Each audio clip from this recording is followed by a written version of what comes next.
Gopal Kanda, Somvir Sangwan, Nainpal Rawat, Randhir Golan सोचते तो होंगे कि भाजपा जब 2019 के चुनाव में 40 सीटों के सहारे लड़खड़ाई देख रही थी कि हम सत्ता कैसे बनाए, तब रणधीर गोलान समेत सबसे पहले गोपाल कांडा ने जाकर के सरकार बनाने की पहल बनाई थी, लेकिन असली मलाई कोई और ही खा गया।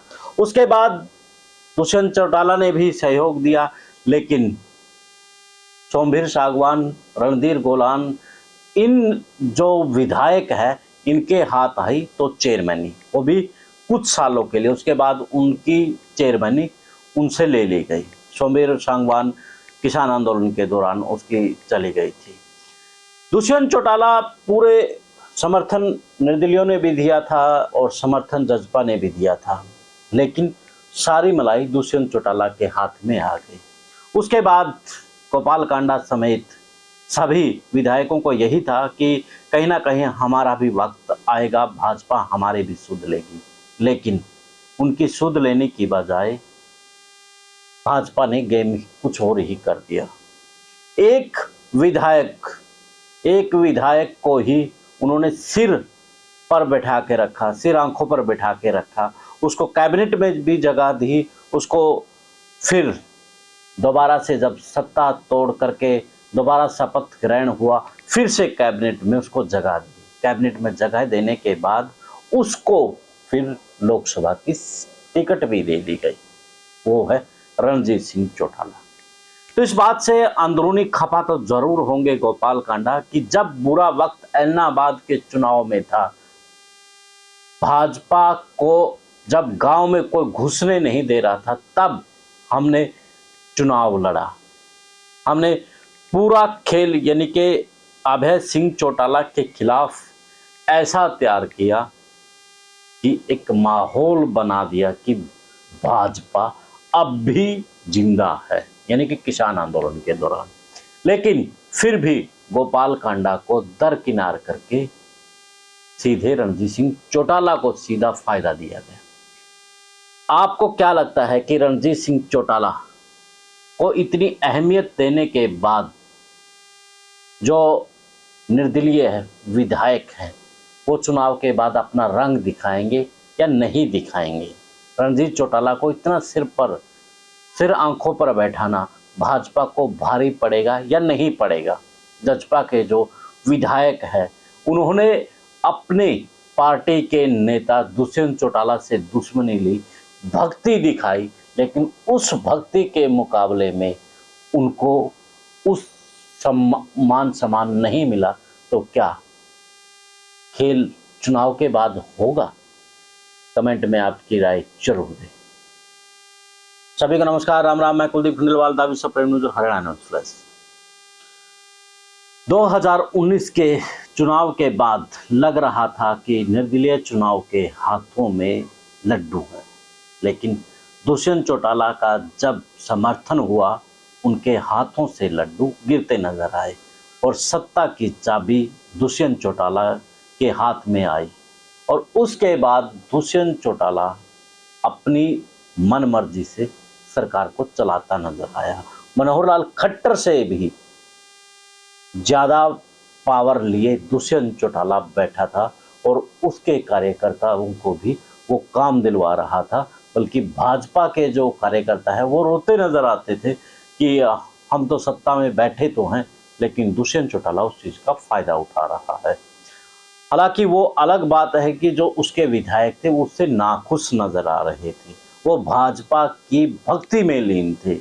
सबसे पहले भाजपा की भक्ति में राम कुमार गौतम नजर आए, तो उसके बाद रामनिवास सुरजाखेड़ा ने भी जजपा के खिलाफ, दुष्यंत के खिलाफ अपना मोर्चा खोल दिया। सबको लग रहा था कि हम दुष्यंत के खिलाफ जाएंगे तो कहीं ना कहीं भाजपा हमें फायदा देगी।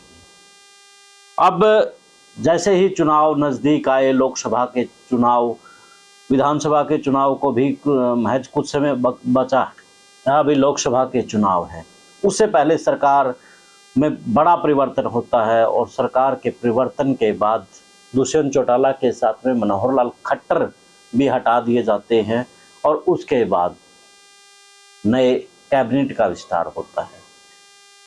जिस दिन ये खेल हुआ उस दिन जो विधायक है, जजपा के हैं चाहे निर्दलीय है, उनके लड्डू जरूर फूटे होंगे कि अब कुछ ना कुछ हमारे हाथों जरूर आएगा। लेकिन ऐसा नहीं हुआ। भाजपा ने अपने ही जो विधायक है उनको तहरीर दी, बल्कि रणजीत सिंह चौटाला को उनसे ज़्यादा दी। बड़ी बात यही है कि उनके जो विभाग थे, जेल, तो वही उनको दिया गया। उसके बाद उनको लोकसभा से चुनाव लड़ने के लिए भेज दिया गया। बस उसके पास खासियत यही थी कि वो देवीलाल का पुत्र है। हालांकि वो 1987 से लेके अब तक चुनाव लड़ता आ रहा है, अब चुनाव जाकर के जीता है। लोकसभा के चुनाव भी हारे और विधानसभा के भी चुनाव हारे। चुनाव हारने के बाद निर्दलीय में उसका नंबर पड़ा जब चुनाव जीता और उनकी लॉटरी निकल गई। लेकिन गोपाल कांडा सिरसा में अपना एक रुतबा रखता है, हरियाणा प्रदेश में एक रुतबा रखता है। अब उसकी खामोशी जरूर कुछ ना कुछ तो, अगर भाजपा की यहाँ पर गड़बड़ हुई सीटों में, तो गोपाल कांडा जरूर गड़बड़ कर सकता है इस मामले में। ऐसी खबरें चर्चाओं के दौर में राजनीतिक गलियारों में फैल रही है। इसके अलावा बात करें राम कुमार गौतम और रामनिवास सुरजाखेड़ा की, जिन्होंने सबसे ज़्यादा बगावत दुष्यंत चौटाला की है। दुष्यंत चौटाला की बगावत के बाद लग रहा था कि अब जो परिवर्तन हुआ है कि राम कुमार गौतम को तो नहीं, लेकिन रामनिवास सुरजाखेड़ा को जरूर मंत्री पद मिलेगा। उनकी भक्ति का, उन्हें जो भक्ति भाव दिखाया है उसका प्रसाद उसे मिलेगा।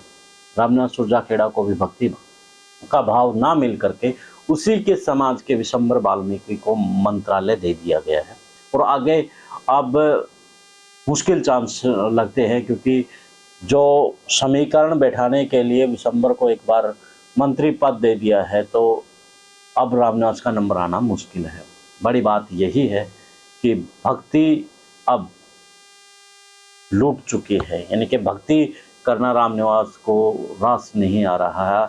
वो अलग बात है कि नरवाना विधानसभा में वो कहते नजर आते हैं कि मैंने नरवाना का विकास करवाया है, नरवाना में मनोहर लाल खट्टर से मैं बहुत काम ले करके आया हूँ।